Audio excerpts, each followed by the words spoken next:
All right. And the recording is really just for our documentation. We'll share this with you after, and we're also archiving these for others to see at a time that they can review the information. Okay, so welcome to KingstonCitizens.org Civics 101, the People's Guide to Local Government. It's presented by KingstonCitizens.org. I appreciate everybody being here. This is the first of a four-part series this year. We could really do this every month, let's face it, and break things down and have discussions about um, how local government works and how we can engage in civics in our community here in the city of Kingston.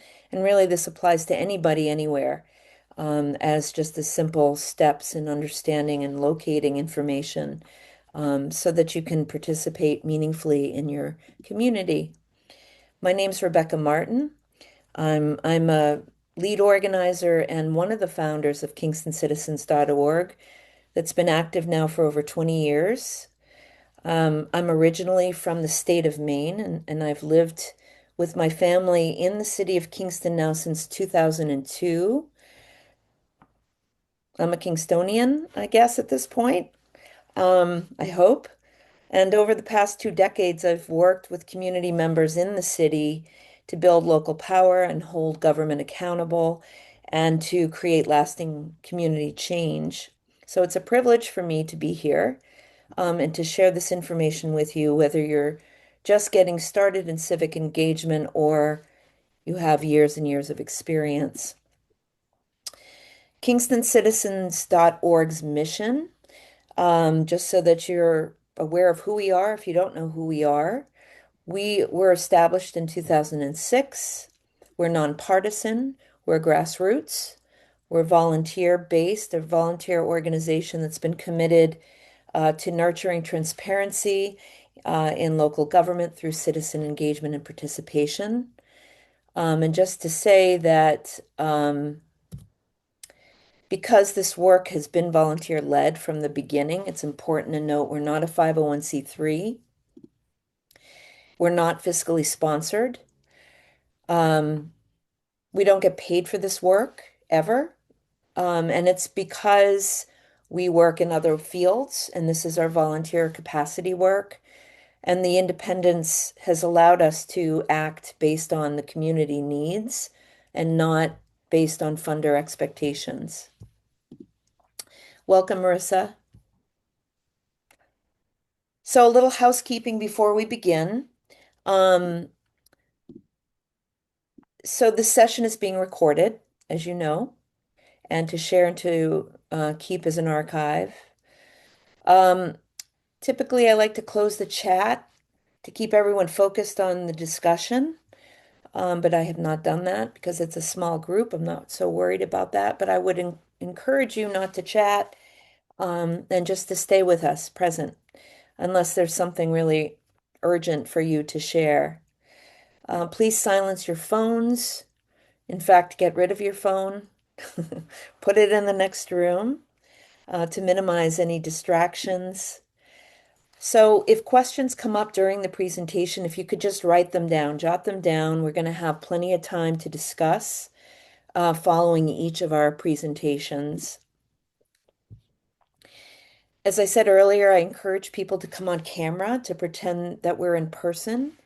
Um, this is intimate. I know that's not the habits we've formed or forged with Zoom, but I definitely like seeing people here. I don't care if you're eating. I don't think anybody does, but it's your comfort, of course.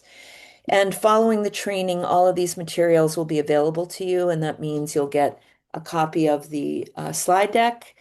I'll resend the campaign document, um, and anything else that emerges tonight that could be useful to you.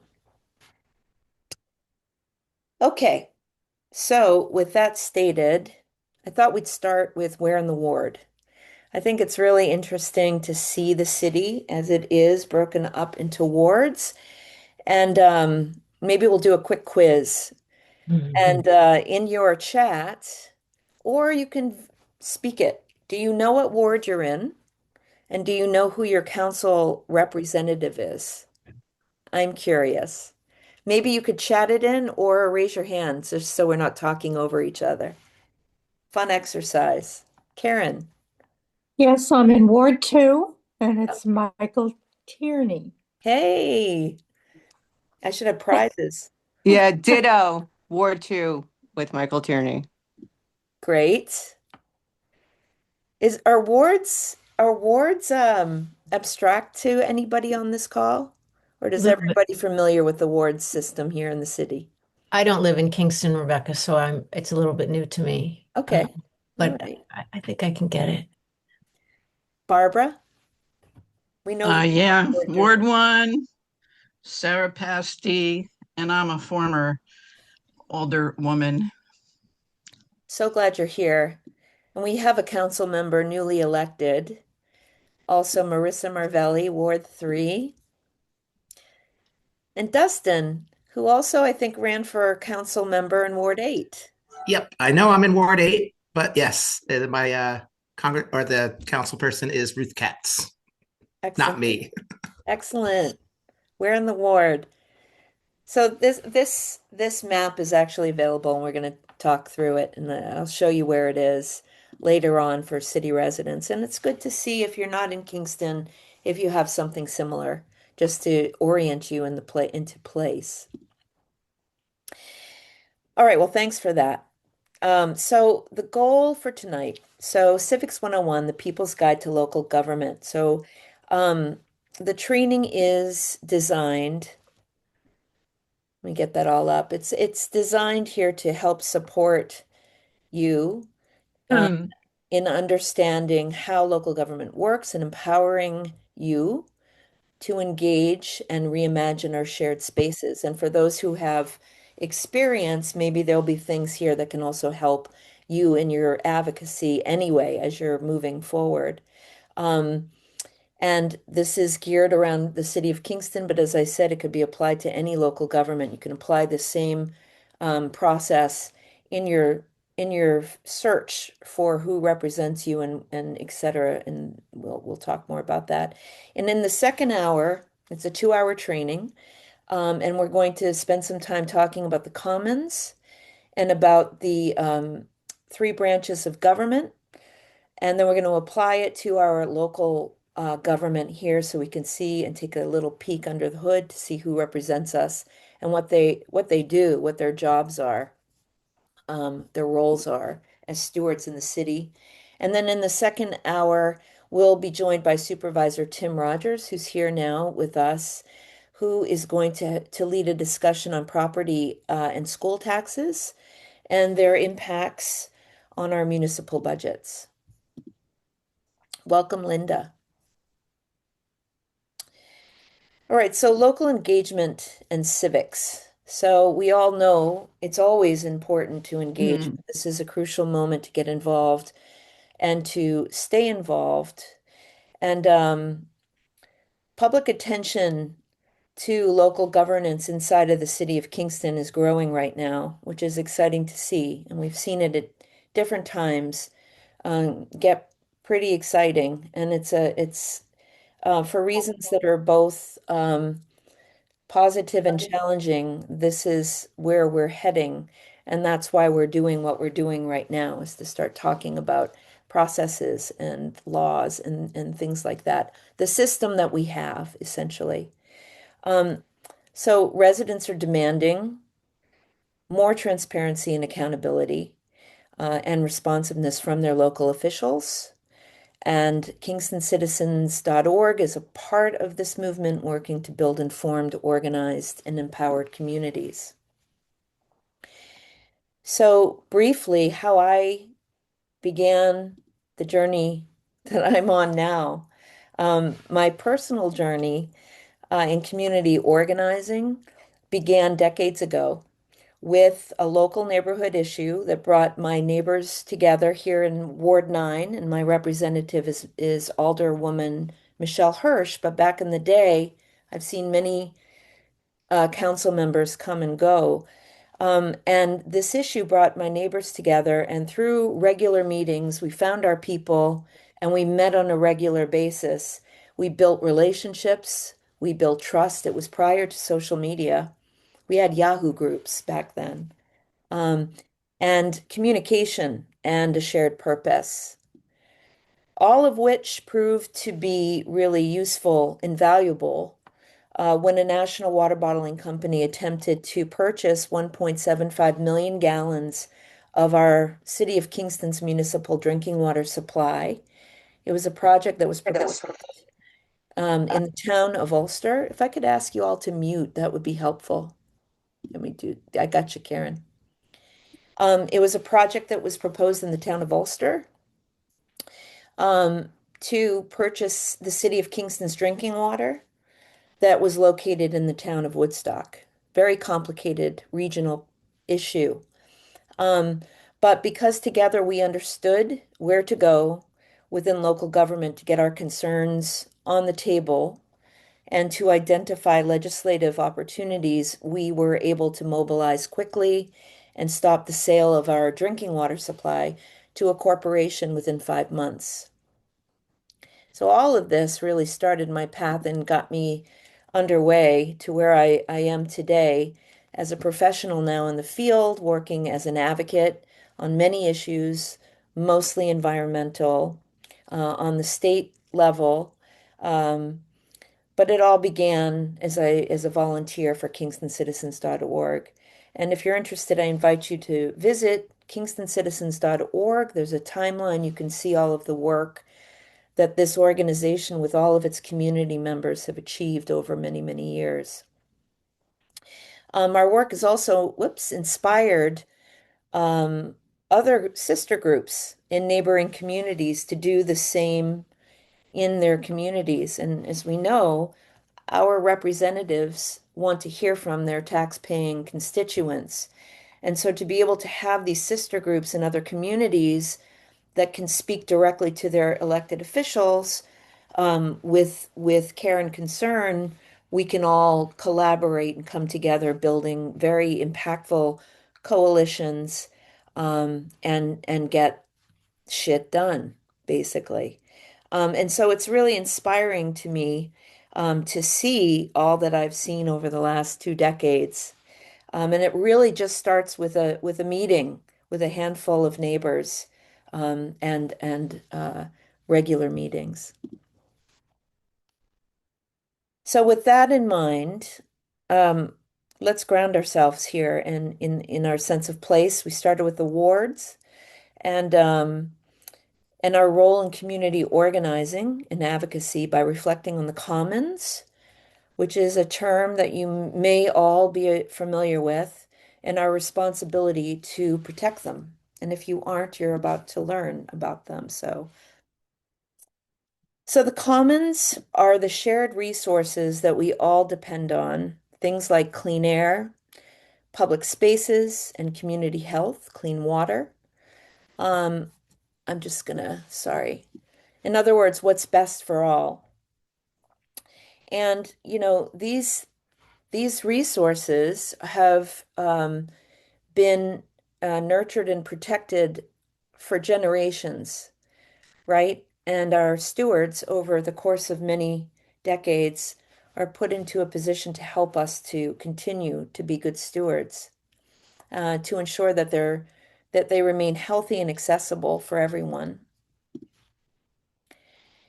And caring for the commons is our civic responsibility as residents, as community members. And we have to protect what sustains us and make sure that these resources remain accessible and healthy, not just for us, but for the generations to come. And for democracy to thrive, good government requires laws and policies, whether they exist, they're being updated, or they're being newly created that protect the most vulnerable and uphold equality, justice, and fairness. So when we protect the most vulnerable, we're all going to be protected. And without these protections, there's nothing to prevent harm or exploitation. So threats to the commons some of them include neglect and underinvestment in public resources like water, schools, and transit that lead to deterioration um, of infrastructure. And when the commons are degraded or sold off, marginalized communities will suffer the most, and the trust in public systems will erode, and civic engagement will decline, and environmental harm it will increase. When local governments can't afford to maintain their public resources, privatization follows, and we are seeing that all of the time now. This shifts control to private interests that are focused on profit rather than the common good. And outdated policies and laws are another one that degrade that are a threat to the commons, that leave regulatory gaps that can be exploited through loopholes or weakening protections, and climate change and pollution that threaten ecosystems and that lead to resource loss, displacement and harm, and especially to vulnerable groups facing the greatest risks. So reclaiming and protecting the commons is why we're here tonight to talk about this and why we want to build more and more community members that understand how to do this. How do you do this work with the system that we have now? And to reimagine it, even if that's where we're heading. So reclaiming and protecting the commons can include items such as community-led governance, which are decisions about shared resources that are made by the people who are directly impacted by those decisions. So local power, shared care, policies and legislation that can reverse harmful practices and establish systems for public funding, access, and accountability. And instead of a corporate top-down approach, which is the culture that we live in, where decisions are made by a few, the community takes the lead in planning, managing, and caring for the resources that they share. And I'm sorry, I want to go back up to education and awareness because that's what we're doing here. I skipped one. Um, and that education and awareness inspires civic responsibility and can drive grassroots movements.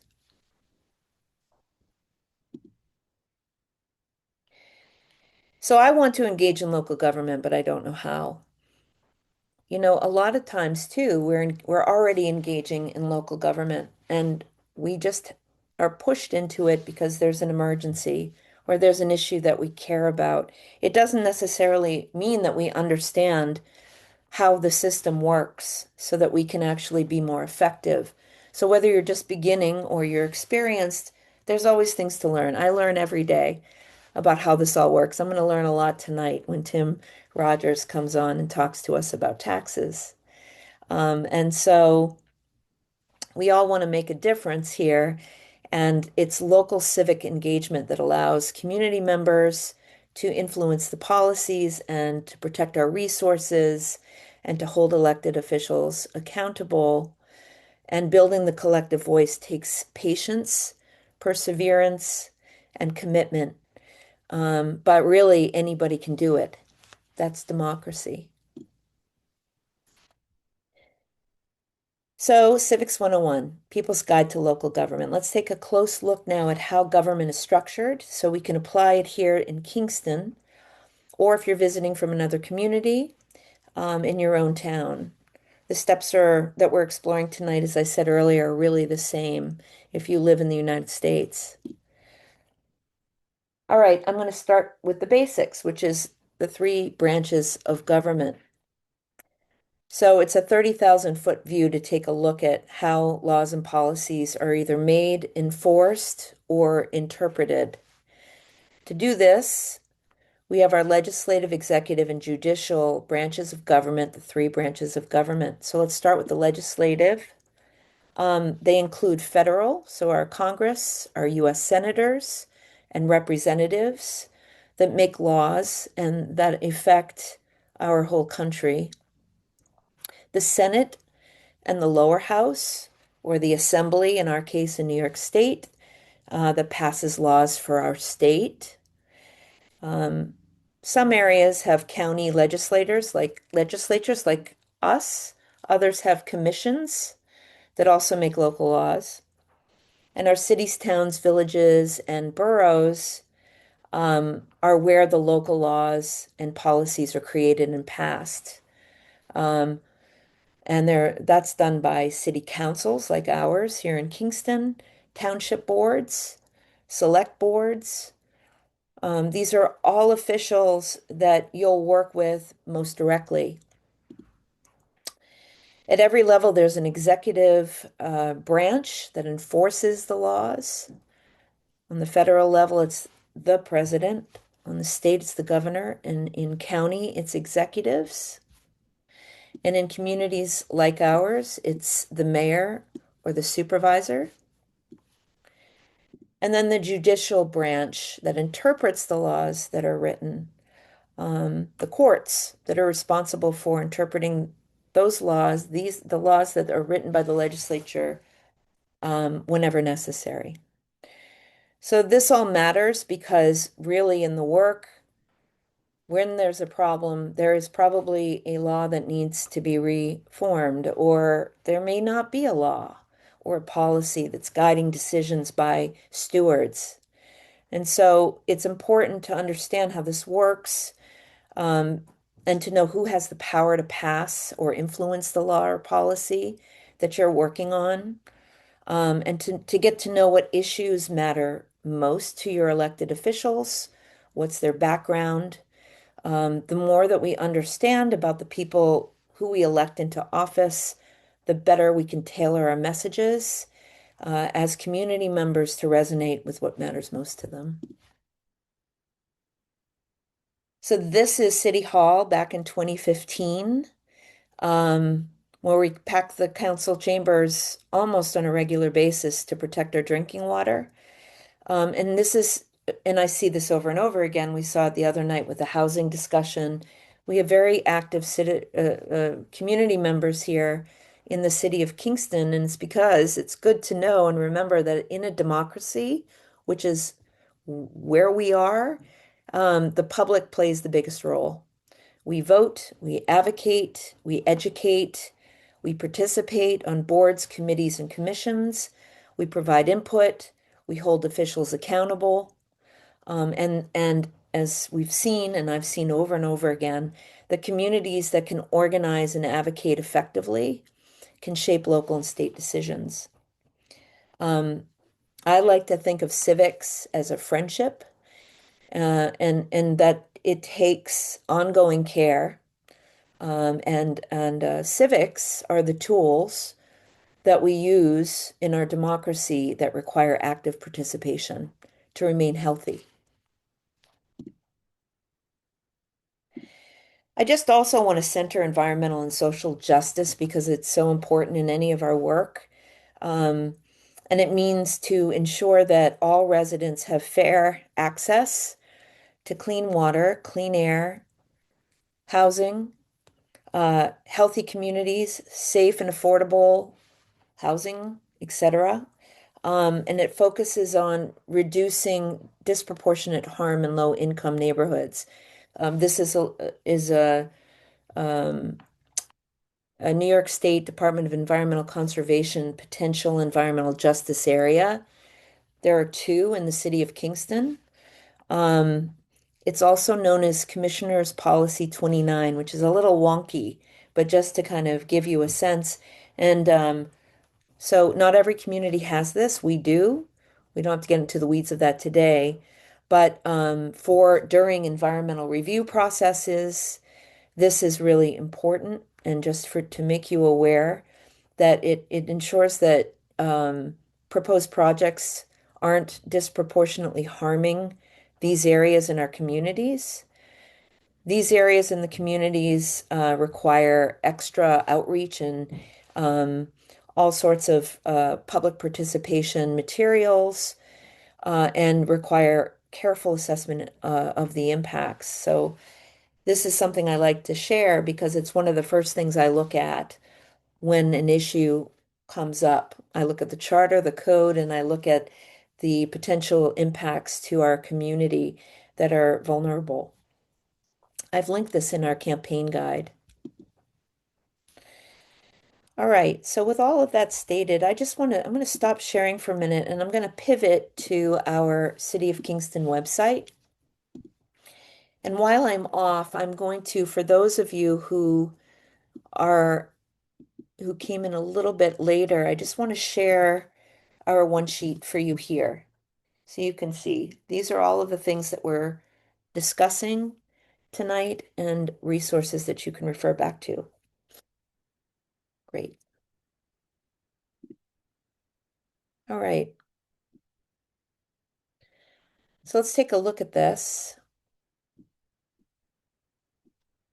Can you all see that? Good. So if you live in the city of Kingston and you're already engaged, then you've visited this website a lot, right? If you haven't yet started to engage, this is step one. And I just want to orient you a little bit around um, what we just covered, the three branches of government. And I just want to land it with you briefly into how that works in the city of Kingston. So first, the website. So getting to know your municipal website matters because it's often the public's main gateway to local government.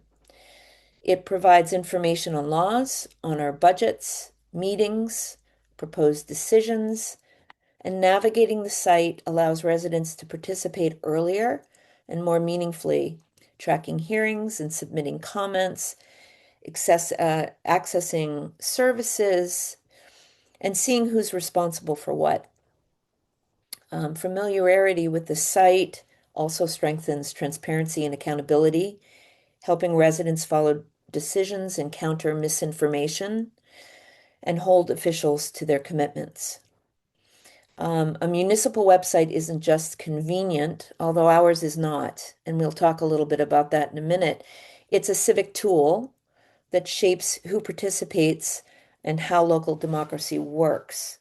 So a website is infrastructure, right? And it's not always seen that way, but it is. This website was revamped from its even earlier iteration after the current mayor, Steve Noble, took office back in 2017. It was once managed by the City of Kingston's planner. It's likely managed by Summer Smith now, who does communications for the mayor. I don't know. But we definitely need a new iteration that's easier to navigate and to get the information that we need in one place. So building on the three branches of government, let's just start by when we enter in and we're looking to see who represents us, going to government and services. And then I'm just going to land briefly on city officials. And here we see our executive branch, that's the mayor, and his office and the departments that he's responsible for. And we'll go into each one independently. But then we have the Common Council, which is our legislative branch, where laws are debated and passed. And finally, our judicial branch, which we'll look and see within the Common Council tab, the city court, essentially that interprets the laws that are in place. Knowing where each branch lives online helps residents see who makes decisions, who implements them, and where to ask questions or to participate. I also just want to quickly flag our city charter and administrative code. This is absolutely the first place I go when a problem arises inside of the city of Kingston. It's good practice because you can do that with problems that elevate into the county and the state level. You got to look at and see what the law says, right? So the city charter and the administrative code, um, here, they play two different roles in local government. The city charter is the city's foundational document. It's essentially, you've heard people call it our local constitution, which uh, Jerry Benjamin sometimes has a pushes back on that, but it's a good way to think about it for tonight. Um, and it establishes the structure of government. So we're a strong mayor form of government, um, which means we have an executive branch and a legislative branch. We have the mayor and we have the council, strong mayor form of government. Um, and so the charter defines the powers of our elected officials. It sets the rules for how laws are created and changed.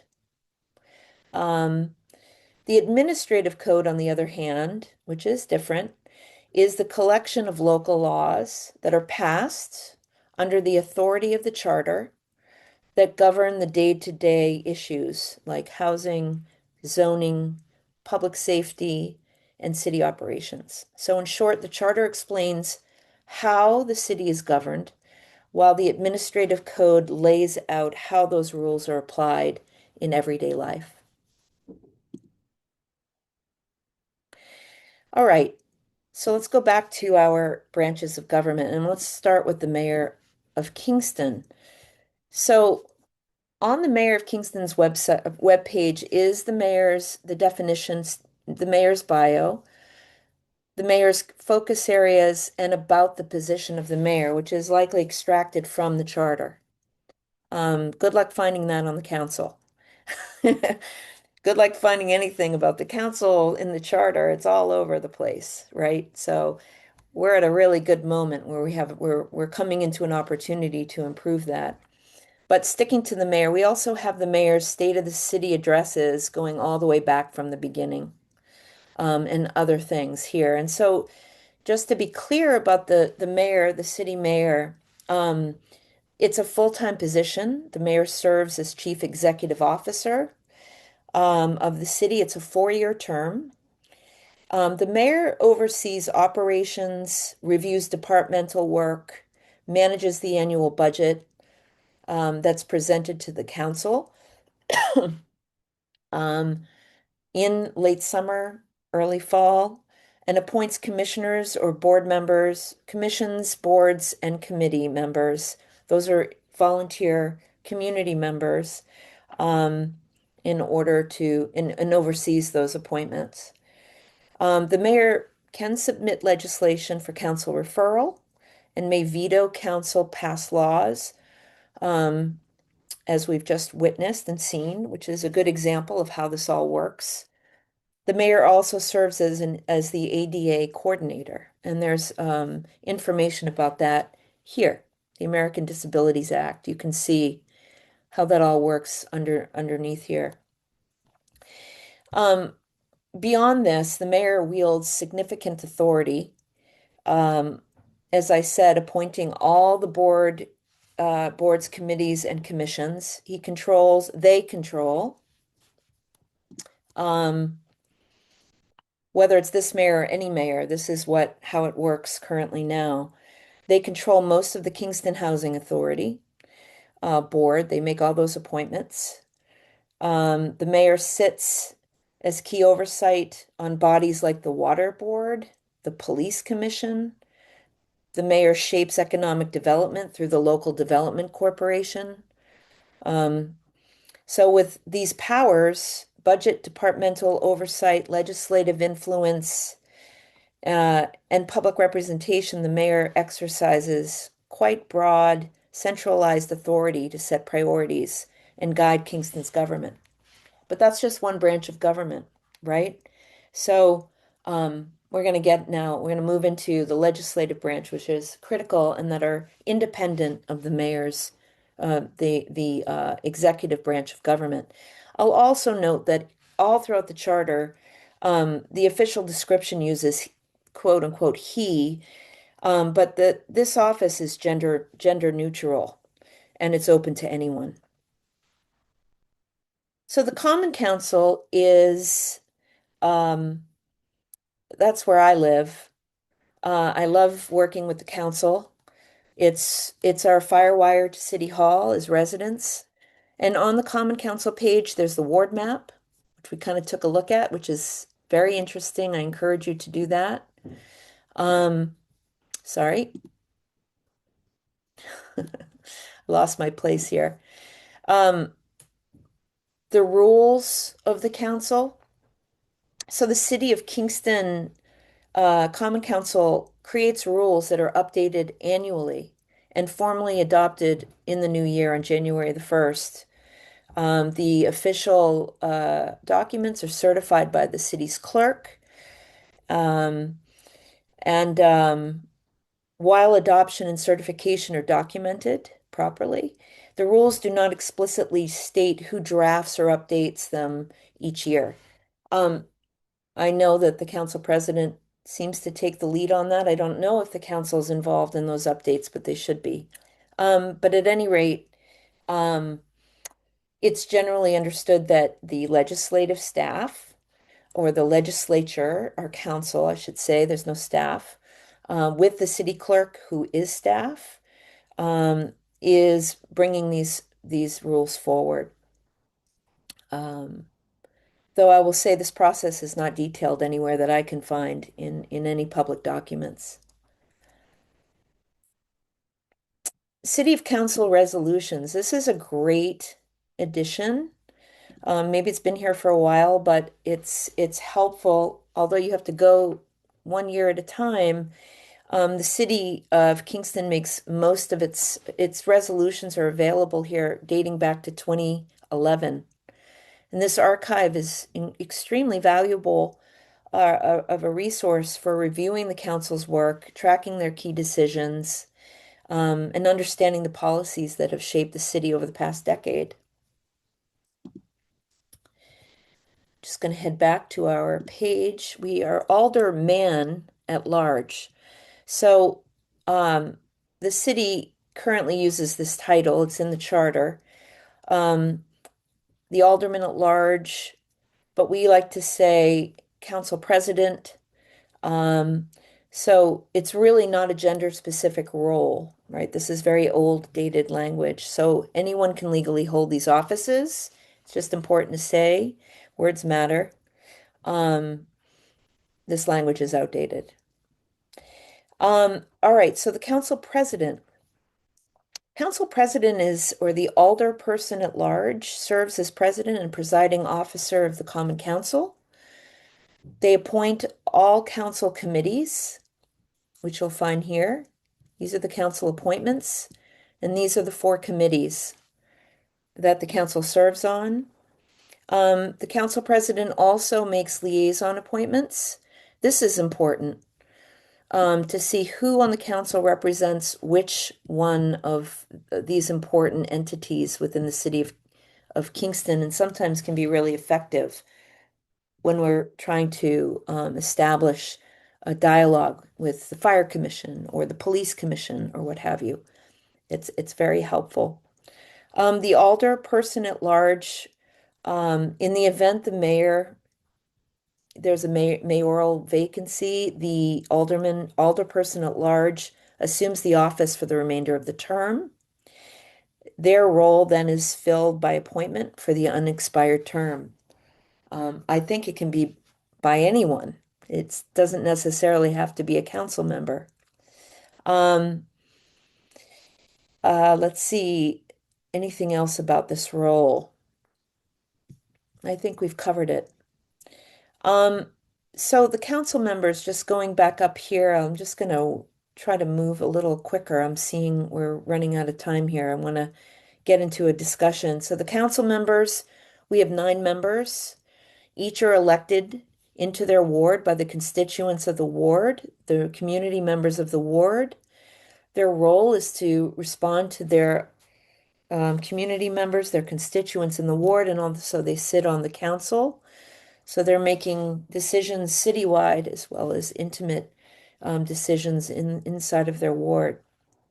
One thing to know is that the council members do most definitely do a lot of outside committee work as you can see here, but they do not often hold ward meetings with the people who elect them into office to help the community understand what's in front of them, why it's in front of them, and what sort of decisions need to be made.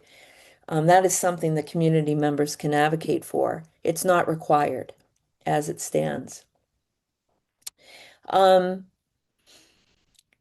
the other thing I'll just point out, which I think is important for good government, is to say that, our council members are our neighbors, and we're grateful for their run because it's a lot of work to secure a seat on the council to become a steward. But there's a lack of real important tools to help our council members do their important work. One is a strategic plan um, to help new folks come in and engage quickly on an important topic that the council is working on already. Another is independent staff or legal counsel, which has proven to be challenging for our council members, where they're relying on city staff to help them in their governance. And that includes an attorney. The attorney is appointed by, and we're going to talk about that in just a minute, by the mayor. And sometimes, if the council and mayor are at odds on an issue, the council is reliant on staff who are appointed by the mayor for information and guidance, which can be challenging. And I know that that's a conversation that's on the tips of many folks' tongues. Um, Council members are modestly compensated. They make $10,000 a year for what was supposed to be a part-time job that I think is more of like a full-time job. Um, the alderperson at large earns $12,050 for their work, um, making, I'm sure, effective governance a real challenge without proper pay and the staff to do the work that needs to be done. It's good to be aware of that so we can support changes in the future. If you scroll down on the council's page, you can also see our city judges, right? So that um, third branch of government, and that's their city court judges. And I'm just going to move a little. I'm going to try to wrap us up in a few minutes.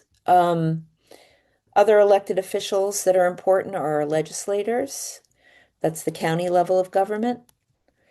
And here is looking at and speaking to a little bit what I was mentioning earlier. This is something we don't talk about that much, but these are appointed officers. And what does that mean? It means that in the city of Kingston, the clerk and the corp counsel and the city historian all serve at the mayor's pleasure. Um, while the comptroller, on the other hand, is hired by the common council. Um, but the comptroller reports to both the mayor and the council. Um, so this is important information just to have, and I'm going to just scroll us back up here. Here also, I'll just end with, before I land on our comptroller, and that will lead us into a discussion on our tax questions tonight, city and property tax, but this is another great link that leads you directly to our Board of Elections, which, I think we're all registered to vote, but this is a great resource for us, and it is all here, hidden in the banner. Um, so finally, our comptroller, and I just touched upon that a little bit, and we have Tim tonight to talk to us about this role in more detail. And so I'm just going to pause here. I've talked a lot for a long time. I appreciate your patience and your interest. And I think what we'll do is do a little Q&A, have a discussion based on what we just reviewed tonight. And I hope it's helpful. Yeah, Barbara.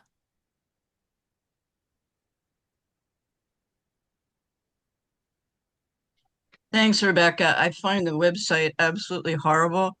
And, Mhm. who would know to go to get the calendar? They have to go to agenda and minutes.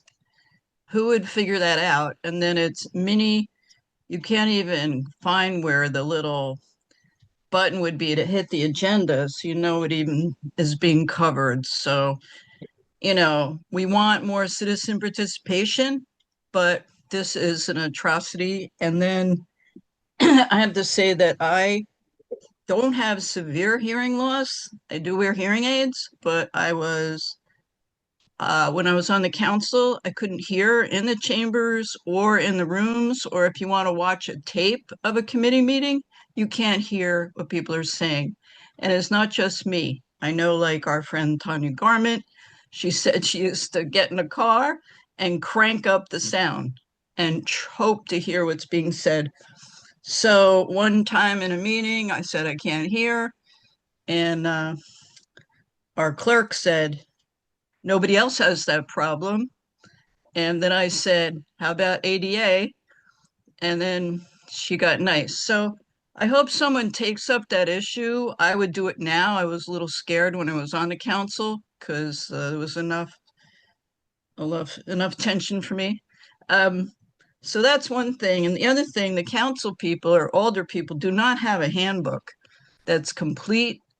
And to know there's no definition of what a majority leader is. I couldn't get guidance. So that's lacking. I know Andrea was working on it. I know if she's completed it, but those are two things that I just come to mind. And the website, I find. Oh, and then there's that whole parallel website, Rebecca, of the Kingston Forward. That's all the projects. Right. That it's totally separate. And then if you want to go on watch a meeting, there's Kingston YouTube. Right. So the I totally agree that this website is very difficult to navigate. And just to think through, and you know this and others know this, I'm glad that you can see, you mentioned the ADA information that's on the mayor's website. That's a good discussion to have. But also, I think for many, many years, Kyle McIntosh, who is in the information technology department at City Hall, there was new equipment. I don't know. It seems to have been installed. It's very confusing to keep track of that, but I think that it's important to know, we can write letters and we can make requests. We can make requests directly to the right person at City Hall and copy our council members so that they see it.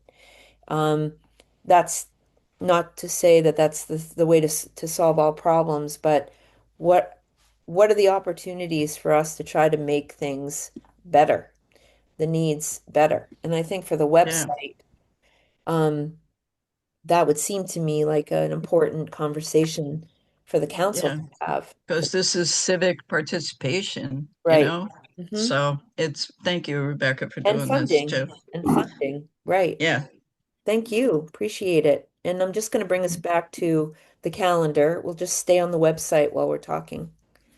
Thanks, Barbara. Kathleen, did you come off for a reason? Do you have a question? Oh, no, I didn't. No, I'm sorry. I stopped my video for a bit. That's all. Okay. Yeah, while you're processing, just to also show what Barbara was stating is that when you go to the city, so when you log into the City of Kingston's website, you scroll down to the calendar, you can actually see, you can look ahead, but it's still not that simple. It doesn't mean the information is yet available, but you can at least see when the meetings are occurring. In this case, Conservation Advisory Council tonight. Um, yeah, right here, there's no agenda. We don't know what they're discussing. Oh, yes, we do. Good for them. There's the agenda.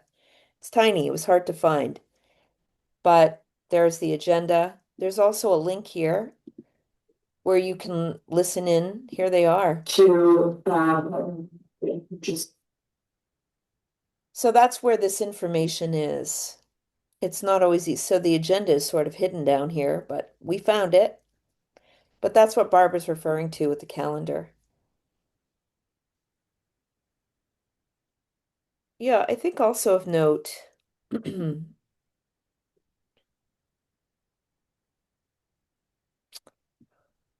is agendas and minutes.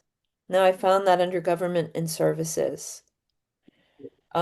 If you aren't able to find what you're looking for on the calendar, you can always look to find the commission, the body that's meeting and look for their agendas or minutes directly. So let's look at the Common Council. And then we're asked to choose from the following: local laws, agendas, minutes, resolutions, local laws. And look at that, local laws going back to 2000. That's a good resource. It's good luck finding it, but it's a good resource. Well, now you know. Yes, Christy. Hi, thank you so much for doing this. I don't know much about local government, embarrassingly. Unfortunately, they don't teach much about local government in school, cover federal, but I'm eager to learn. I'm a little confused about council person versus alderman. Do we have two separate Hmm. legislative bodies in the city of Kingston, like as if like a House and Senate, or are they all just the same and use the words interchangeably? Yeah, the latter. The words are used interchangeably because we haven't really landed on a good term. I think people are confused because we call them aldermen, but it's a gender neutral role, right? So then you go to council person or council member, alderman at large, alderwoman, alderperson, right? So language matters. And I think, if we look at the charter, if you go back and look at the charter, you'll see the language that's used in the charter, which is good just to understand that these aldermen, you see that? So it's alderman at large. And I think over the years, people have a certain, you're not a man, you're a woman, or you're a they or them. You're not necessarily relating to this language and you struggle with what to call yourself or what the community is comfortable calling. So these are different times.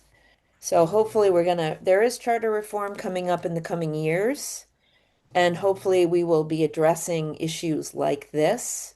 So we have a clear term and we all know what we're talking about.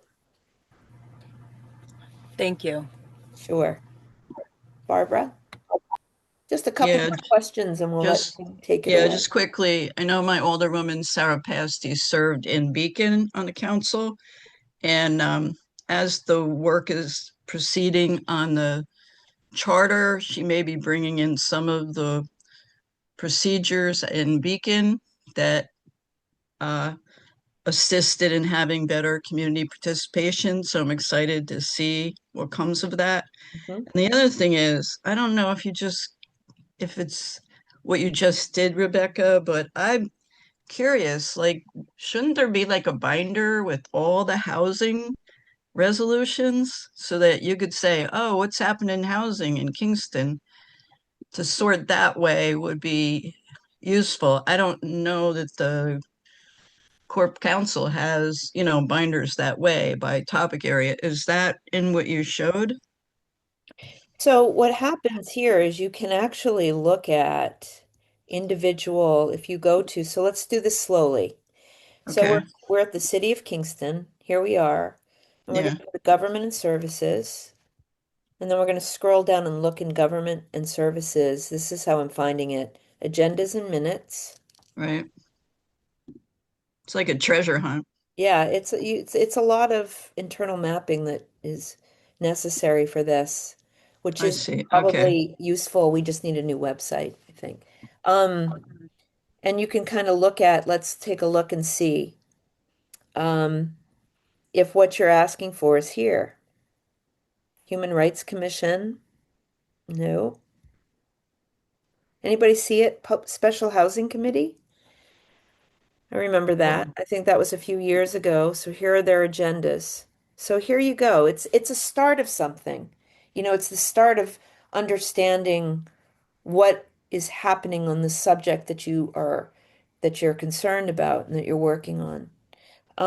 So I'm on the Kingston Housing Task Force, so those minutes aren't on here.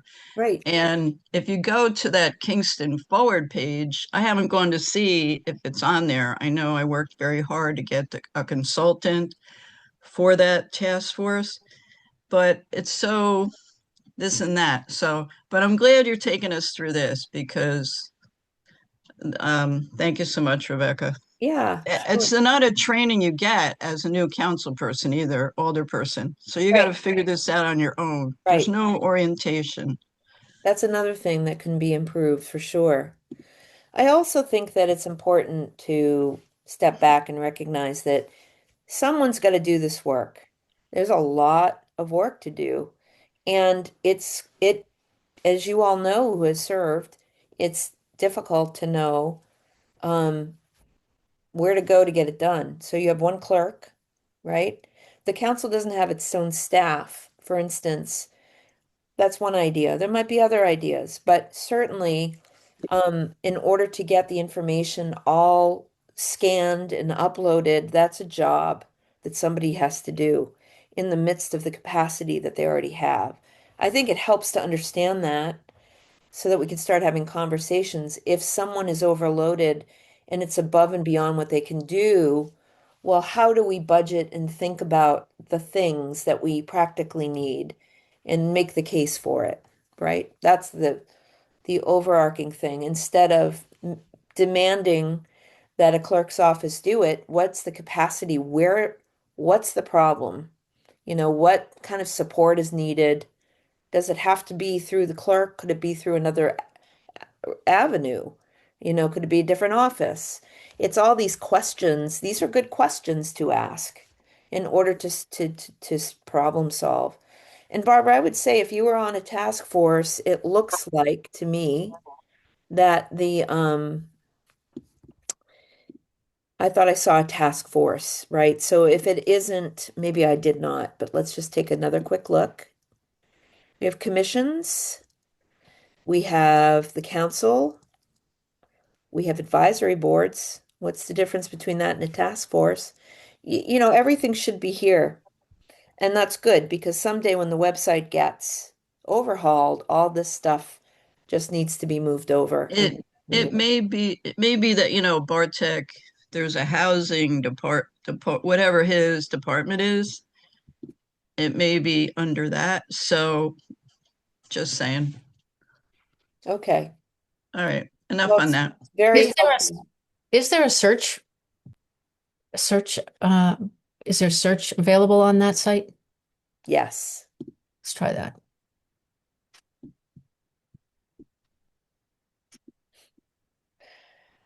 Let's just reload it.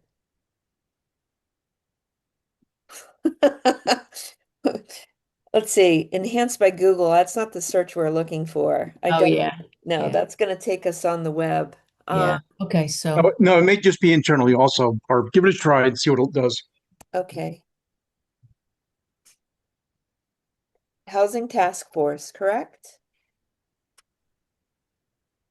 What is that, Kevin? Is that right? That looks internal to me. Yeah, you can basically Oh, subset Google search into a website, and I think that's what they did here. that was helpful. That was very helpful. So it turned up more materials at a glance here that we can it's made it accessible Yeah, more so. So this yeah, is just good. There you are, Barbara, formally. I'm yeah, sorry, go just ahead, let me say Kevin. also that when you do these internal searches like this, when you're doing free-form text search, uh, don't do it with the assumption that you're necessarily going to get everything that you need or exists. Right, Uh, it's not comprehensive, in other words. it's not real specific. That's the problem. Mm. So it's a tool, but again, Yeah, no, it's a better than nothing kind of thing. right. That helpful, Beth? Yeah, thank you. Yeah. Yeah, and Barb, just real quick, I mean, on this website thing, obviously I've been staring at this for longer than I even want to think about, in how bad it is. And I mean, I have a pretty extensive background in working on in websites and ones that are much more complex than this. This needs somebody to say, you know what, we need to create a project. It's going to cost probably by the time you're said and done a couple $100,000, a few $100,000 for to have the right resources come in here to look at all of the communications processes that happen within the city and to really do a very thorough re-architecture of the site, rebuilding of the site, everything else. You can't just keep nursing this thing along. I mean, it really needs something significant, or else it's really never going to get to where it needs to be. And those skills do not reside in the city right now. They don't understand what they're dealing with, and there's no one I've seen there anyway that really understands what needs to be done.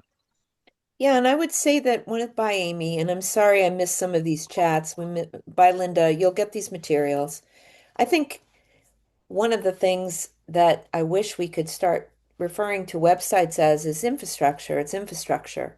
Right. And it's the way that the community who elects people into office are able to, we want people to be able to do a lot on their own, like find out when the recycling and the trash is picked up. If I create a tool that's very, very simple for people to get information that they need. And then if they can't find the information that they need, to go to the next steps to get, things done. That would be very helpful, and it would encourage participation and understanding of how our local government really functions. What's the first line? What's the second line? What's the third line? People don't have time to try to figure that out on their own. They're gonna give up, and then they're not going to be involved, and we're gonna miss the opportunity of having that um, that community member, their voice and their efforts. Um, so Tim is offering some insights on trainings and also on the Kingstonian pilot, and maybe you'll tie that in, or opportunity zones. Sorry, which is another big confusing layer. That actually, if you can, we can talk about that a little bit in this next hour. That would be really helpful, Tim. But in terms of trainings for council members, Tim, you mentioned NICOM. Yeah, as Village of New Paltz mayor, I went to regular trainings with NICOM. I highly recommend them. They're a very useful resource. You get to know the attorneys who work for NICOM, and then you can, pepper them with questions as needed. You get to meet and network with other elected officials across the state, and it's really valuable to compare notes and share stories. It's the same thing with the Ulster County Association of Supervisors and Mayors. It's a great county sized group where we just compare notes. But I've the comment was just about do you get training as a Kingston City Council person? And I would highly recommend folks try to participate in anything NICOM's offering. So it looks like Marissa Marvelli, and who is now our Ward 3 alder person or alderwoman, hasn't figured out yet how to get training from NICOM. Can you suggest who she would contact or how she would tap into that? It might be, I mean, if well, I don't exactly know at all how things work within Kingston city government, but you might like just go right to the front of the line and just call NICOM and say, hey, I'm a recently elected, in Kingston. I'd like to make sure, I have the opportunity to go to your trainings. So that might be the best way to do it. Thank you, Tim. Because Kingston's 100% a member. I've seen Steve at various NICOM conferences. So Tim, why don't we segue into your slides? I'm going to pull them up. Um, One moment. I'm going to pull those up right now. Okay.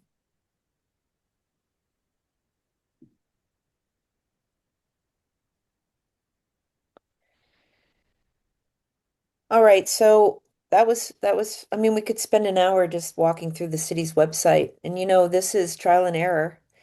We're developing this and it's a work in progress to make something really useful for community members. We ended our trajectory with me on the comptroller's page. And Supervisor Tim Rogers, who is an incredible ally, is a great steward, one of the best, honestly. Um, he is the former village mayor, as he said, who just won an election to become the town supervisor of New Paltz, with great plans of bringing the village and the town together and the community together, and is so dedicated and knowledgeable on pretty much all these subjects. And we're very happy to have you, Tim. Thank you so much for being with us tonight. Yeah, thanks, Rebecca. So I would just share that I got to know Rebecca when we worked together trying to understand the Kingstonian pilot. When I was on the town of New Paltz Planning Board about 15 years ago, we rejected a project via seeker because of the negative impacts economically on the community from its pilot. The developer sued the town of New Paltz and the judge sided with us. So I was very proud of that. I was on the school board simultaneously, and we also articulated that we were in against the idea of a developer that was basically for-profit housing receiving a pilot. Um, so, as Rebecca said, I was village mayor for the last 10 and a half years. I only ran for town supervisor because I'm very interested in the town and village boards working more collaboratively. Potentially, I would love to see the town and New Paltz consolidate so we just end up with one municipal board. I mean, we already have shared fire, police, assessor, courts, and we did at my first meeting, I entered into a shared service intermunicipal agreement between the town building department and the village building department. At our next meeting, I want to do just super simple stuff like make sure both the town and the village have identical procurement policies. Um, but Rebecca asked me to talk a bit about taxes, and so I'll start by I think what's interesting about when people talk about property taxes, they lump them all in together. In New Paltz, and I bet you it's pretty similar in Kingston, about two-thirds of your property tax goes towards schools, and then the other one-third includes local government and county government. So any income tax that's collected is for New York State and the federal government. And then I think what's important to note is a lot of times local governments receive a significant amount of aid or grants that generally flows from the federal government.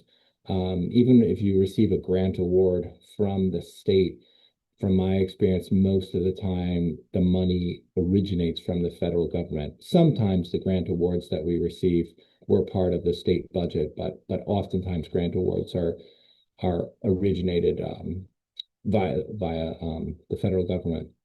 And then kind of a very simple but issue that I hear a lot about, particularly when it comes to like developers talking about, well, this is a great project for this reason or that reason, or even, the community is excited about new tax revenue. I just wanted to like boil things down in the most simplest of explanations. And I talk to our New Paltz High School participation in government classes pretty often. So, I like kind of like bringing it down to its like most basic, um, formulas in terms of, how any of this stuff is done. So let's move to the next slide. so that's the point that I'm highlighting is like there might be some new development, and the argument in favor of the development is that, well, that means we're going to get more money to pay for stuff. And so all I wanted to do this evening was to highlight how there's a process, and it's not as simple as, well, there's a new ratepayer and therefore we have new money to play with. The idea is that let's go to the next slide.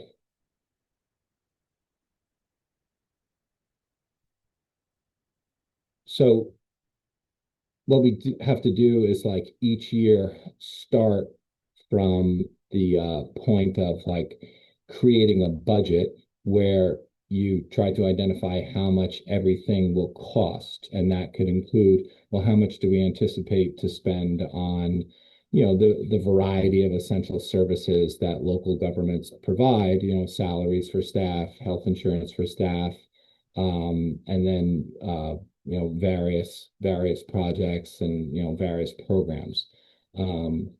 So the next point that I wanted to highlight is that the budget has to match. So the budget is basically your expenses, and then how are you going to pay for those expenses? And I could just, provide you with numbers for Kingston and New Paltz. So property taxes that pay for these local government essential services. So in the city of Kingston, looking at the last couple of years, on average, the property taxes collected paid for or represented about 28% of the city's revenues. So the city gets a significant chunk of revenue from sales tax, and then the city receives other revenues. Revenues can be from parking meters and building permits and federal aid, and grants. But what I'm highlighting here is just how much the revenues represent as a percentage of revenue. So in the city of Kingston, it was 28%. In the village of New Paltz, it was higher, it was 38%. So we're more reliant in the village of New Paltz on property taxes as a percentage of revenues. And then the sales tax, that's always the discussion that I'm largely, in favor of having those things looked at differently for a bunch of different reasons. But, just to give you a sense of the difference between Kingston and New Paltz. So getting back to percentage of total revenues, the city of Kingston receives about 33% of its total revenues from sales tax, whereas the village of New Paltz was receiving 2% of its total revenues from sales tax in 23 and 24. And what's interesting about New Paltz is the fact that when the county distributes sales tax, they're not doing it based on population, they're doing it based on assessed value. So there are certain communities like Saugerties and New Paltz that have a fair number of people, but then a relatively smaller amount of assessed value. And then you can compare that to Woodstock, which has fewer people relative to its total assessed value. So on a per capita basis, Woodstock's going to get more in sales tax than New Paltz and Saugerties. And that's why I've been a big proponent of every 5 years when the county and the city of Kingston create a new sales tax sharing agreement, that they look at the formula differently, so it's not exclusively based on assessed value. I think it's probably too much to ask to switch to just population, but maybe some sort of hybrid sharing arrangement where sales tax is shared with the other 23 towns and villages using a combination of population and assessed value. So like the assessed value in New Paltz, I think, can really be illustrated when you think about like the total assessed value for the village of New Paltz is approximately $312 million. And then the assessed value for the campus at SUNY New Paltz is assessed at, and it's an exempt property, so it doesn't mean anything. It's basically just a placeholder number, but its assessed value is $400 million. So the village of New Paltz and the town of New Paltz is not receiving any sales tax revenue um, based on those exempt properties, and we also have a significant amount of properties that are off the tax rolls, in terms of like protected open space like Mohonk and the River Ridge Trail and the Millbrook Preserve, which both the town and the village own. So getting back to this formula idea, so you have that total assessed value, and I mentioned before, like in the village, the total assessed value is the $312 million, and then you multiply that by a tax rate. And in the last several years, because we didn't change the tax rate in the village, it was it's basically per 1,000, but it's basically a number of like 4.19. And then you multiply those two numbers, and then you get the property tax levy. So that's the amount of property taxes that's going towards total revenues to pay for those budgeted expenses. So then, the final bullet point that I have on this slide is just you have that property tax levy plus the non-property tax revenue. And remember, I mentioned before the idea of, could be parking meters, could be building permits, could be, other aid, could be AIM, which is another type of aid that every municipality in the state gets from New York State. So you add those two numbers together, and that's supposed to pay for your budgeted essential services. That's the referring back to the bullet up top. So we'll go to the next slide. So just to think about these levers, and this is going back to my original comment about how it's not as simple as like there's a new property that's going to be built, like you have this vacant land and then you built like a luxury hotel, and you're like, okay, there's going to be all this new revenue. So just to like try to explain it, we could use like a tax rate of 5%, and we'll just have two houses in our total assessed value picture. It's like my house and your house, so each is assessed at $100. So the total assessed value for that two home community is obviously $200. So that means the municipality is collecting $10, right? So then, to illustrate, the example before that I used was a vacant lot and you build a luxury hotel. Or you could have like my house, I built an addition, so it doubled the assessed value. So now the total assessed value for my two home community is $300. So the elected officials then have to make a decision. Does the municipality only need $10 to run its two municipality community? Maybe that's all they need. Maybe, just the addition on my house is not going to require additional expenses to pay for new essential services. So going over to the right here, they could keep that tax rate flat, and then everyone, or I guess your house that was assessed at 100, you're still paying $5. And now the property that has been reassessed and is now worth more, now that municipality is collecting $15. Do they need $5 more dollars? Because they have $5 more dollars of essential services and programming to pay for? Or you could go to this next idea of like, well, we also have the opportunity to lower the tax rate and use this larger assessed value and multiply it by the new lower tax rate, because all we needed was $10 to run this two home community. So any questions about this kind of formula illustration that we were trying to use to boil things down? So All Tim, right, in other words, just to say we're adding, just so I have clarity, we started at 200 at a 5% tax rate. We're each paying $5. the total is 10, and that's what it costs to run our community. And then I made a change to my home to make it more with an addition, and now my home is worth assessed at $200 and yours is still at one. That means that the city is now collecting $15 or 5% of the 200 and the 100, but it only needs $10 to run the two-person community.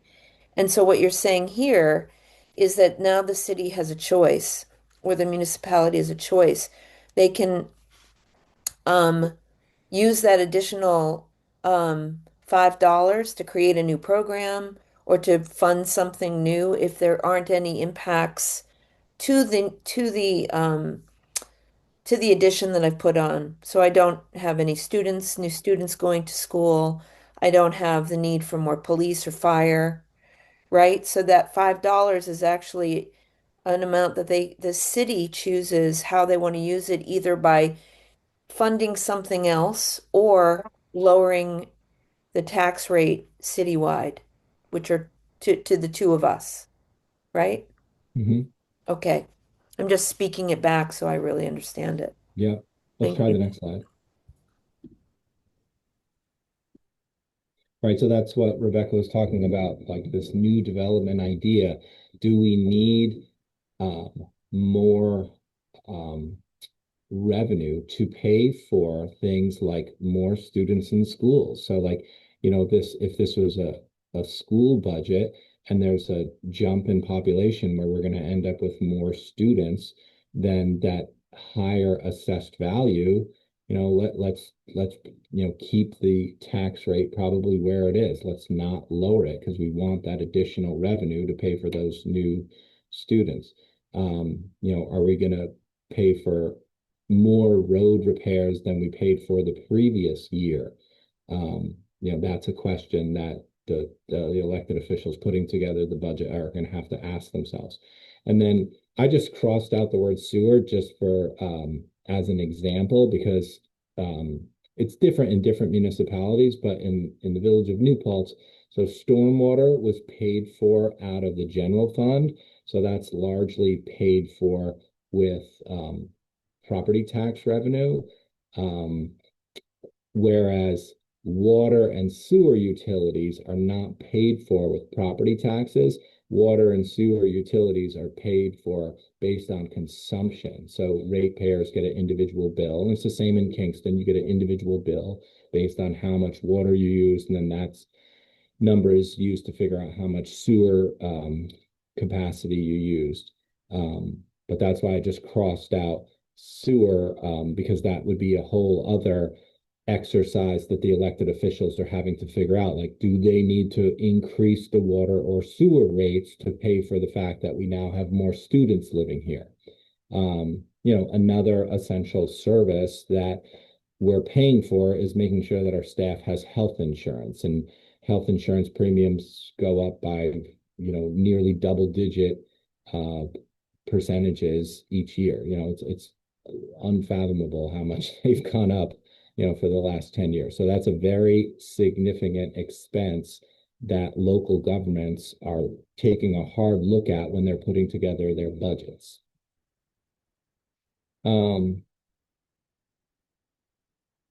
We can go to the next slide. And I think that's really it. We were talking about this idea of like, how do you stay alert, keep track of what's going at the school, what the council members are, spending money on. But that's probably my final slide for this evening. If you want to talk about anything else, I'm still here. Tim, I just have a quick question and then I want to open it up to questions. I'm just going to go back to the formula for a second. So, in terms of public engagement, where are the moments in time where the community understands um, what excess there is and how can the public have, um, after it's all been put through the process that you've laid out, and we know that we have X amount of extra for the community, who makes decisions about how that extra is either spent or in making decisions about lowering the tax rate? Is it Well, I think it's that's real democracy is like you vote to put people in office who you think are going to be good fiduciaries. They're going to make wise decisions with your money. I think it's really just that simple. And if they make bad decisions, then you vote them out of office or you vote a new person into office. But is there an opportunity for the public to have, is it the participatory budgeting process? Like, how could the public, when can the public, before everything is set in motion, Yeah, engage? there's a whole like calendar where and I'm sure it's very similar in towns, villages, and cities where there's like, well, here's the draft budget, and you're basically just like um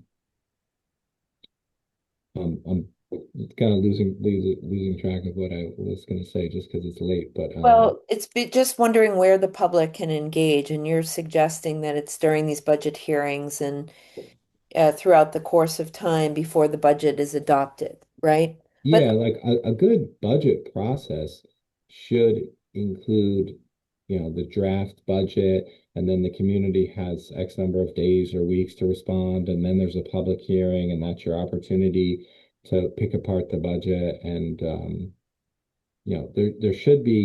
there's always like a calendar that like I'm just familiar with like the dates where the village had to have its, preliminary budget by this day and its draft budget by that day and the different hearings on different dates. Like all that stuff is spelled out.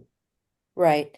Um, so just digging into that a little more, and then I'll step back so others can ask questions. But is to say, what we notice quite often is nobody shows up at the budget hearings or the meeting, hardly. There might be some municipalities that have um, more community members engaged than others, but I've noticed over many, many years that most people don't go, probably because they don't exactly know how to engage in something you have the budget, the draft budget, but what you're describing to us shows that there are moments in making decisions that can really be impactful.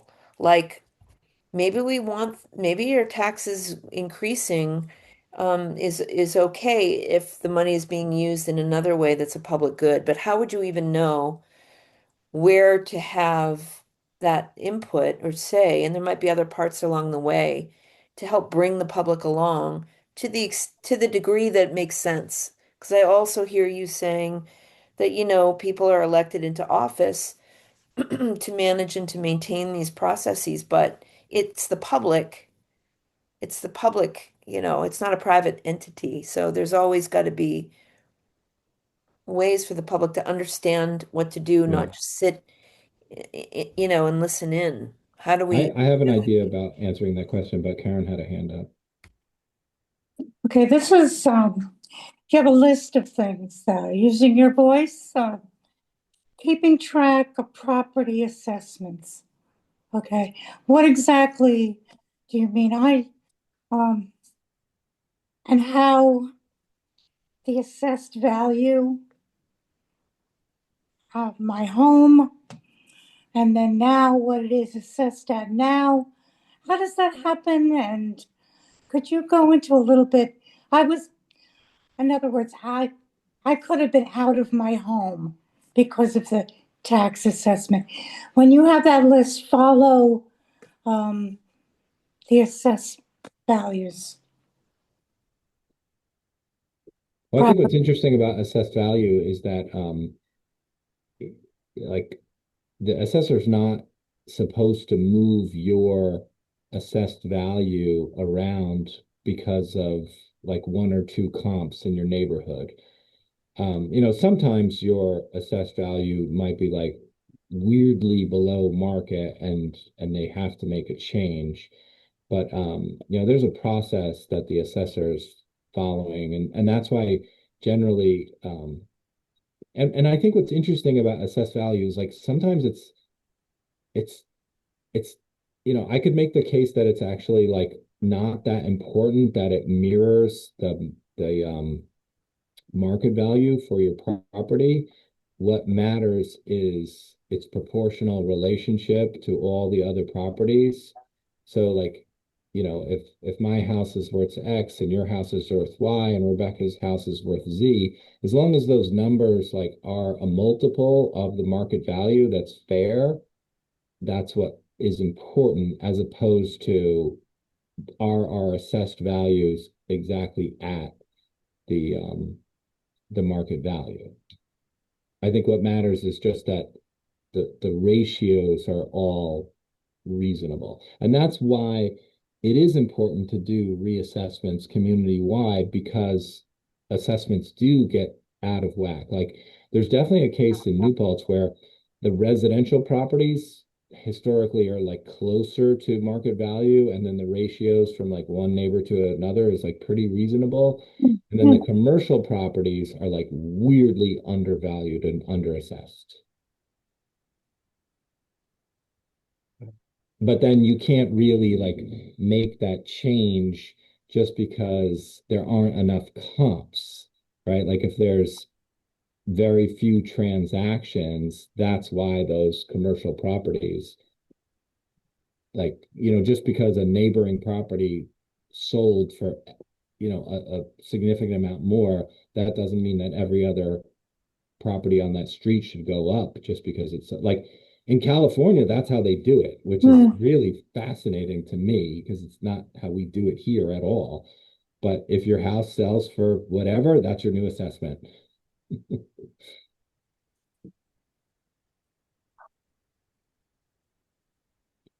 Yeah, Tim, just wanted to mention something. I mean, we talk about getting people involved in the budget process and that sort of stuff.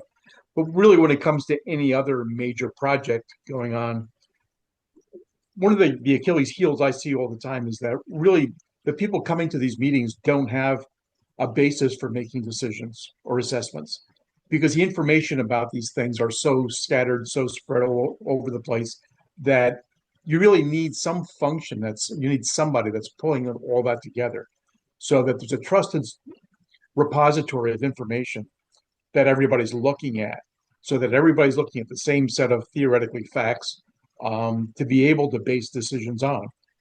And I just see without that, the engagement process almost, isn't going to be as effective as it could be. So I was going to share my little hack for wrapping my head around stuff like this. And I did this before I was an elected official, like when I worked in finance. I'm a big proponent of like just looking at the needle movers to get a sense of what even is going on, right? So like in a budget, even if it's the village of Newport's or the city of Kingston, there's like it feels like a bazillion individual expenses. It's so easy to get overwhelmed. So like the way I wrap my head around a lot of these things is I'm like, what are the top 10 largest changes in expenses? What are the top 10 largest changes in revenue? And then like that's a bite-sized way to approach something. Like how come our revenue in this category has gone up or how come it's gone down? Right? Just look at the big needle movers. And then that's like I feel like a very effective way to approach these budgets. Yeah, but that's a level of analysis that's never really brought forward during these processes, right? Where somebody's doing an interpretation of the information, right? And at least is digesting some of it, and makes it available to the general public. Right. And I feel like asking your elected officials, like in this Yeah, draft budget, what are the big changes? Just give me the top five and tell me why. Like why are why are these five largest expenses, why have they changed so much from last year? And sometimes the explanations are like super straightforward. You're like, okay, cool, that makes sense. right. That to me is like the way my brain works to at least like dip my toe in the water and then keep going if I feel like I need to keep going. I'm always about like, give me the top five, give me the top 10. I'm going to add that to the campaign document because I think that's a great approach to talking with our council members to help to ask our council members to help us to understand that. And Like, what's changed the most since last year, expenses Well, or revenues?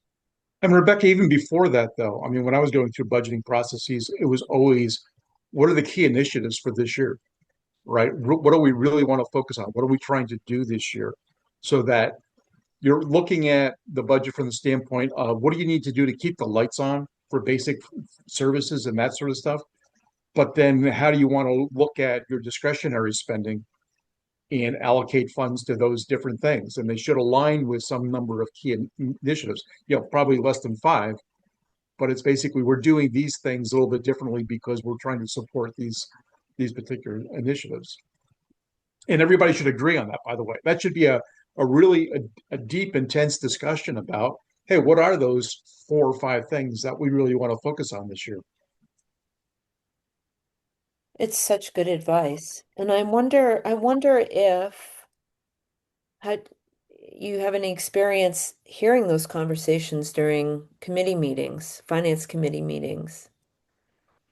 That's actually a question for you, Kevin, just to, so in other words, those conversations you don't typically hear on our local City of Kingston level during I mean, budget, I've never heard them at the city level. No, I mean, I've been involved in those kind of discussions for years, but but not what you hear. And I guess that's a very broad question. They do yeah, it no, every year, so there's decades of that. But I'm curious if you found um, you've heard the council having that very conversation that you just named. That's building on what Tim is saying during their budget discussions.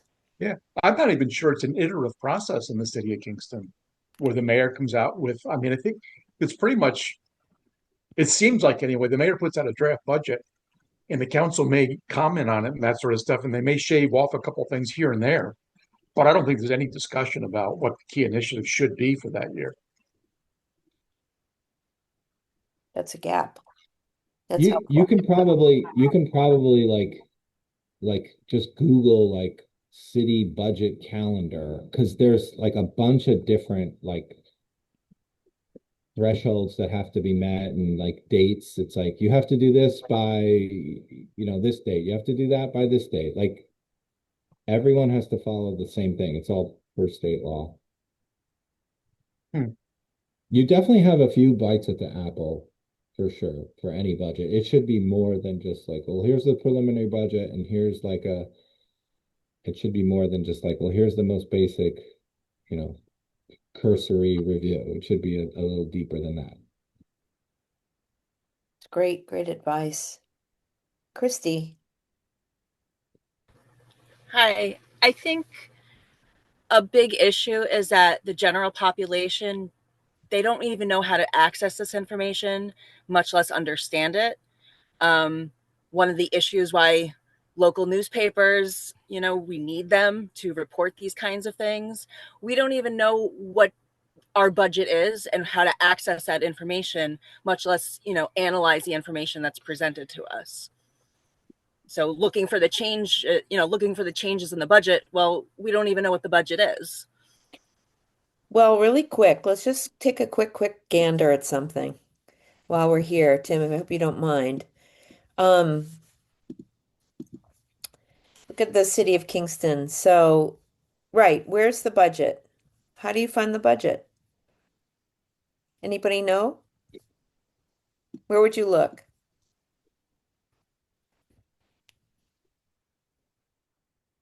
Let's start from the beginning. Here's the website. And by the way, this Engage Kingston is what you heard Barbara speaking about. This is a whole other website for public engagement that takes you away from the city website. But let's take a look. Where might you go to find the budget?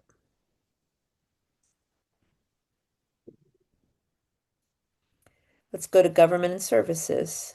What if you just go in the Google search, just type in the word budget? Yeah, we can do that. Just looking Just if it would be someplace really clear. Okay, so it isn't. So then let's go here.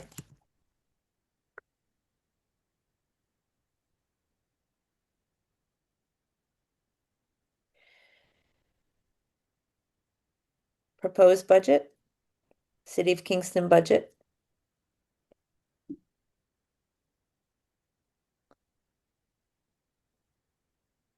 So it's under news, that this particular one, but let's go look at the proposed budget. All right, so under Government Services, Departments, and Comptroller's Office, here is the page for the 2025 budget process. So here's the mayor's budget address last year, the proposed budget, and the budget process timeline. Oh, there's the timeline I was talking about. So now we know that it is here and we can start somewhere. So it's on the comptroller's page. So let me show you how you get there because I think it's important. We're going to go to city officials. Oh, the comptroller has really, really good budgeting stuff for every municipality. The comptroller of the The state. state comptroller, yeah, it's amazing. I And don't even fool around with local stuff. I just go right to them. that you mean helpful information, but for the Like city. if you want to see historical patterns, you can Oh, like, look the last 5 years, that kind of thing. okay. But to get here, we go to government services. It shows you it's hard to find, but it's just good to walk through it so we can see. And then we're going to find it on the comptroller page, we think.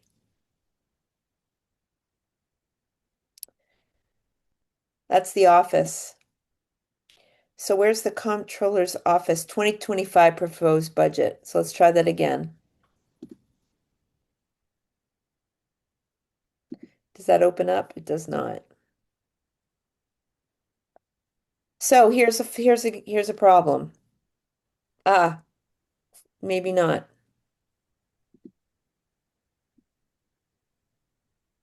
Okay. So on the comptroller's page, these are email links. Budgets, annual reports, that's where you would think it might be. 2025 recommended budget. So these are just the actual budgets. So the problem here is that what we just saw is not, again, very simple to find on this page. We found it by Googling it internally. But if you look, it says the direction. It shows you government services, departments. Maybe that's the way. Let's see. Comptroller's office. No. Oh my So God. I'm not really quite sure what that link is. It could just be something that somebody built, but they didn't connect. So you would think that this would somehow be linked within the comptroller's page. It could be, but these are the things that it's good for us to see and recognize so we can ask them to be fixed. So there it is. At any rate, we found it, and there's the timeline Tim was mentioning. And um, You know what I would ask though? So in both the town and village of New Paltz, so we obviously have PDFs of the budget. We also put up Excel sheets so that you can, if you want to, mess around with a budget, you can, because with PDFs you can. Um, but I put the nice link picture. to Open Book New York in the chat.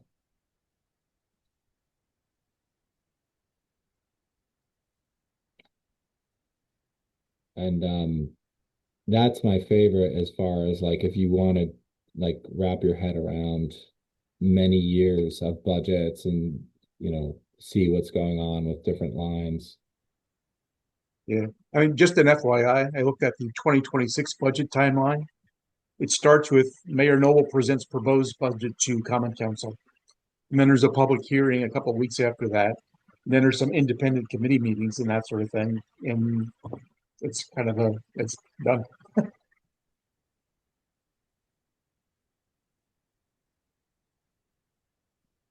what's really nice to in concert with Tim is we do have a council member on the line who's listening in, Marissa. And, this is good and very helpful information.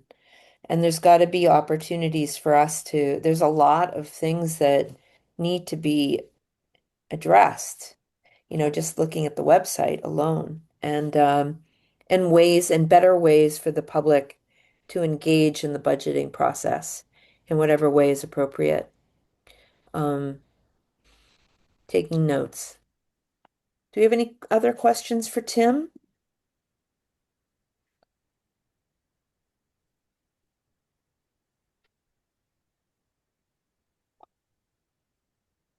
Well, thank you, Tim, for this. I don't know if you have any closing words before we wrap up.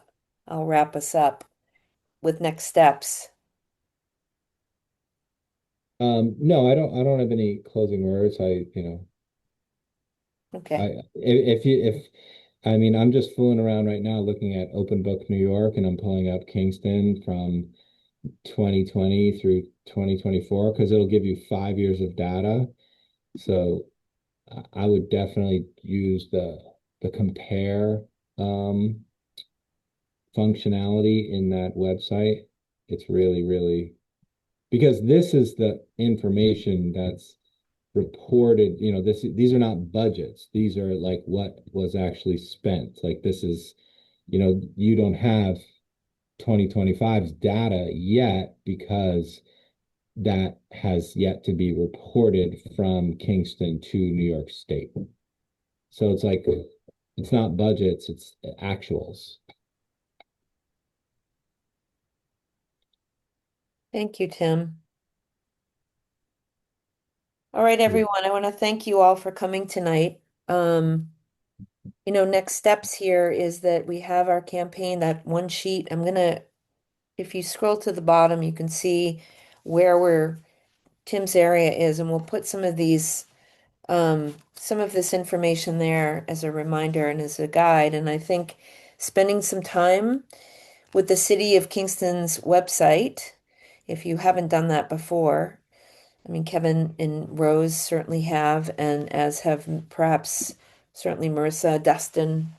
But I still think it's important to see and to raise requests for improvements to make that better, to ask for ways to engage. In tonight, we're talking about the budget.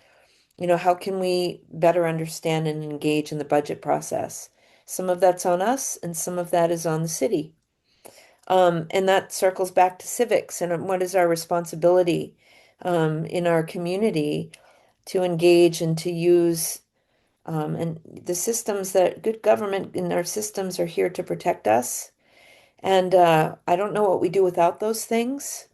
And I think that taking our eyes off of them are creating real problems with eroding the kinds of what's guiding us and needs us to participate in the ways that we can on a regular basis.